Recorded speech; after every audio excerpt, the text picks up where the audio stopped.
മിശിഹായിൽ പ്രിയമുള്ള സഹോദരി സഹോദരന്മാരെ, പ്രിയമക്കളെ, ഈ പ്രഭാതത്തിൽ യെശയ്യാ പ്രവാചകന്റെ പുസ്തകം 28-ാം അധ്യായം 24 മുതൽ 26 വരെ വാക്യം.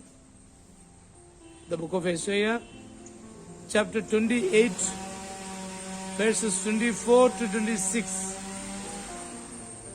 വിതയ്ക്കാനിടുന്നവൻ എപ്പോഴും ഉഴുതുകൊണ്ടിരിക്കുമോ? അവൻ എപ്പോഴും നിലം ഇളക്കി കട്ട ഉടച്ചുകൊണ്ടിരിക്കുമോ? നിലമൊരുക്കി കഴിയുമ്പോൾ അവൻ ചതകുപ്പ വിതറുകയും ജീരകം വിതയ്ക്കുകയും ഗോതമ്പ് വരിയായി നടുകയും ബാർലി യഥാസ്ഥാനം വിതയ്ക്കുകയും ചെറുഗോതമ്പ് അതിനുള്ളിൽ ഇടുകയും ചെയ്യുന്നില്ലേ? എന്നാൽ അവന് ശരിയായ അറിവ് ലഭിച്ചിരിക്കുന്നു. അവന്റെ ദൈവം അവനെ അഭ്യസിപ്പിക്കുന്നു. ദൈവം സ്നേഹിക്കുന്നവരുടെ നന്മയ്ക്കായി കഷ്ടതകൾ കൊടുക്കുന്നു. അവയിലൂടെ ചില പാഠങ്ങൾ പഠിക്കുവാനും ജീവിതത്തിനാവശ്യമായ തിരുത്തലുകൾ വരുത്തുവാനും ദൈവം ഉദ്ദേശിക്കുന്നു.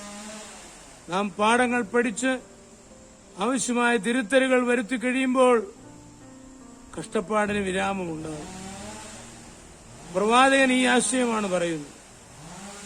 ഒരു വയലെന്നും ഉഴുത് മുറിച്ചുകൊണ്ടിരിക്കുകയല്ല, ഒരു കാലയളവിൽ മാത്രമേ ഉഴുവുകയുള്ളൂ. ഉഴുത മണ്ണിൽ ഗോതമ്പും ജീരകവും വിതയ്ക്കും. അവ വളർന്ന് ഫലമുണ്ടായി വിളയുമ്പോൾ വയൽ മനോഹരമായിരിക്കും. ഉഴാനും കട്ടയുടയ്ക്കാനും ഒരു കാലമുണ്ട്. അത് കഴിയുമ്പോൾ കതിരും കായും നിരന്ന് ഭൂമി മനോഹരമാകും.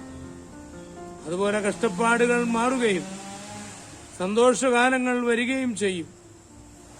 ദൈവവൈതൽ എന്നും ദുരിതപ്പെടുവാനിടയാവുകയില്ല. രോഗികൾക്ക് വൈദ്യന് കൊടുക്കുന്ന മരുന്നുകൾ കയ്പായിരിക്കും. രോഗം ഭേദമായാൽ പിന്നെ മരുന്ന് കൊടുക്കുകയില്ല. രോഗം മാറാതിരുന്നാൽ പിന്നെയും കയ്പ് മരുന്ന് കഴിക്കേണ്ടി വരും. അതുപോലെ നമ്മുടെ തെറ്റായ ജീവിത വഴികൾ തിരുത്തുവാൻ ദൈവം തരുന്ന കയ്പുള്ള മരുന്നുകളാണ് കഷ്ടപ്പാട്. നമ്മുടെ ജീവിതത്തെ ബാധിച്ചിരിക്കുന്ന തെറ്റുകളാകുന്ന രോഗങ്ങൾ മാറുമ്പോൾ മിക്ക കഷ്ടതകളും മാറിപ്പോകും. ഇസ്രായേൽ ജനം ബാബിലോണിൽ പ്രവാസ ജീവിതം നയിക്കാനിടയാകുന്നത് അവരുടെ തെറ്റിന്റെ ഫലമായി ദൈവം കൊടുത്ത ശിക്ഷയാണെന്ന് പ്രവാചകൻ പ്രസ്താവിച്ചു.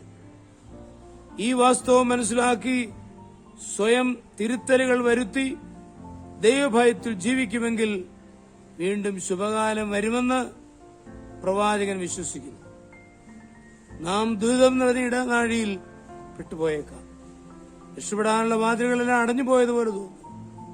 പക്ഷെ അവസാന ഭാഗത്ത് എത്തുമ്പോൾ ഉയരത്തിലേക്ക് കയറുവാനുള്ള വാതിലുകൾ തുറന്നിരിക്കുന്നത് കാണാം.